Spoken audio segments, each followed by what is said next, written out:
दौर crime branch ने एक बड़ी कार्रवाई करते हुए 2 आरोपियों को गिरफ्तार किया है, जिनके पास से 3 लाख रुपए मूल्य की ड्रग्स बरामद की गई है। आरोपियों में एक जेल प्रहरी और एक महिला शामिल है। दोनों आरोपी ब्राउन शुगर और एमडी ड्रग्स की तस्करी करते हुए गिरफ्तार किए गए हैं, जिसमें क्राइम ब्रांच डीसीपी ने बताया कि उनकी टीम को मुखबिर से सूचना मिली थी कि आरोपी इवेंट कंपनी में महिला श्रुति निषाद और जेल प्रहरी दीपक यादव ड्रग्स की तस्करी कर रहे हैं। इसके बाद पुलिस ने तुरंत कार्रवाई करते हुए दोनों को गिरफ्तार किया। उनके पास से 20 ग्राम ब्राउन शुगर और 10 ग्राम एमडी ड्रग्स बरामद किए। महिला आरोपी श्रुति निषाद को इवेंट कंपनी से जोड़ा गया है, जबकि जेल प्रहरी दीपक यादव अलीराजपुर जेल में पदस्थ था, लेकिन पत्नी से विवाद के चलते उसे सस्पेंड कर दिया गया था। दीपक यादव टोल बैरियर पर अपनी वर्दी का इस्तेमाल करते हुए ड्रग्स की तस्करी करता था और उसे राजस्थान से लाकर इंदौर में बेचता था। गिरफ्त में आए इन दोनों ही आरोपियों से क्राइम ब्रांच के द्वारा लगातार पूछताछ की जा रही है। पुलिस कमिश्नर सर के आदेश पर निरंतर क्राइम ब्रांच काम कर रही है और जैसा कि आपको मालूम है 1 जनवरी और इवन नवंबर दिसंबर से ही कार्रवाइयों में काफ़ी तेज़ी आई है। इसी दौरान मुखबिर ने सूचना दी कि एक जेल प्रहरी और उसके साथ में एक लड़की है श्रुति निषाद, जो इवेंट वगैरह का काम करती है। ये दोनों एक गाड़ी से ड्रग्स लेकर के आ रहे हैं, जिसमें ब्राउन शुगर और एमडी भी है। तो इस संबंध में जब हमने इसको गाड़ी को रोक करके तलाशी ली, MR4 रोड पर जब ये गाड़ी रुकी और इनकी दोनों की तलाशी ली, तो दोनों एक तो काफ़ी नशे में भी थे।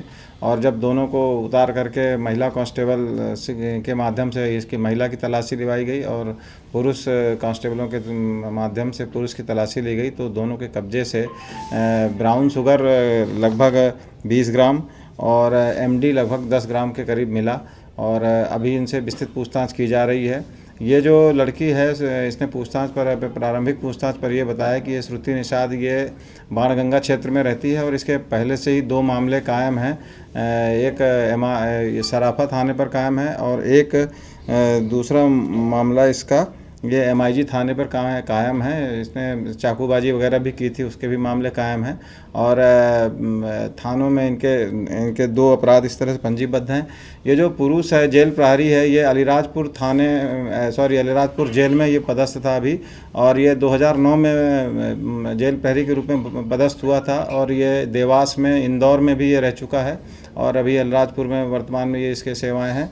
वहाँ से ये सस्पेंडेड चल रहा है। इसका अपने पत्नी से विवाद चल रहा है और विवाद के कारण इसके मुकदमा भी इस पर पत्नी ने इस पर मारपीट का कायम कराया है। विवाद के कारण से ये पत्नी से अलग रह रहा है और ये बाणगंगा क्षेत्र में ही रहता था, जहाँ पे ये इस लड़की श्रुति निषाद के संपर्क में आया और फिर ये दोनों मिलकर के ब्राउन शुगर और एमडी का काम करने लगे। अब इसमें ये जानकारी ली जा रही है, मुख्य रूप से श्रुति निषाद जो है वो इवेंट का काम करती थी, इवेंट में डांस सिखाती थी कई जगह।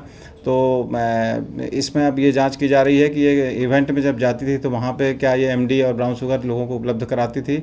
और जेल प्रहरी से भी इस संबंध में लगातार पूछताछ की जा रही है कि क्या जेल में जो सप्लाई हो रही है या नहीं हो रही है। इस संबंध में भी विस्तृत जानकारी इससे पूछताछ कर पुलिस रिमांड लेकर की जाएगी। भारतीय जनता पार्टी अपने अनुशासन और विचारधारा के कारण पार्टी विद डिफरेंस के रूप में पहचानी जाती थी, अब आंतरिक गुटबाजी के गंभीर संकट में फंसती नजर आ रही है। हाल ही में पार्टी के 2 नेताओं के बीच उत्पन्न तनाव ने हिंसक रूप ले लिया, जिससे पार्टी की छवि को ठेस पहुंची है। घटना विधानसभा क्षेत्र क्रमांक 4 के वार्ड 65 से जुड़ी है। विवाद तब शुरू हुआ जब वार्ड 65 के पार्षद की एक ऑडियो क्लिप सामने आई।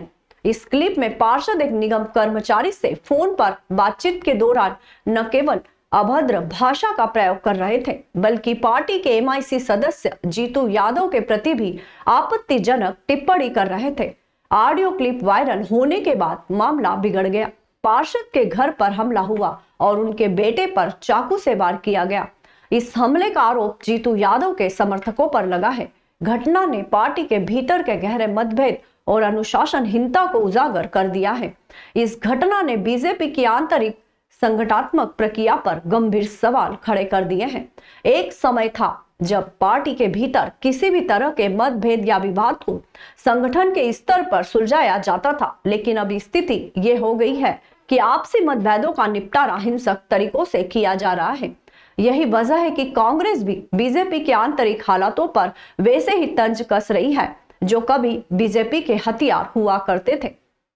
पार्टी विद डिफरेंस का नारा देने वाली भारतीय जनता पार्टी की अनुशासनिक कलाई तब खुल जाती, तब भारतीय जनता पार्टी के ही जनप्रतिनिधि जिन्हें जनता चुनकर पहुंचाती है वही लगातार आपसी सिरफटवल करते हैं, आपसी अंतरकलह करते हैं और आपसी मार पिटाई तक की नौबत इनके बीच पहुंच जाती है।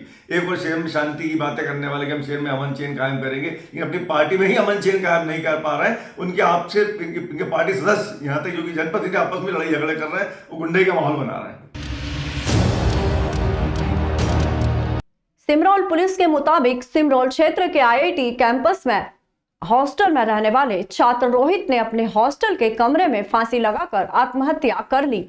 सिमरौल पुलिस ने बताया कि शुक्रवार रात रोहित के दोस्तों ने उसे होटल में खाना खाने के लिए जाने के लिए बोला, लेकिन वह अपने हॉस्टल में ही रुक गया।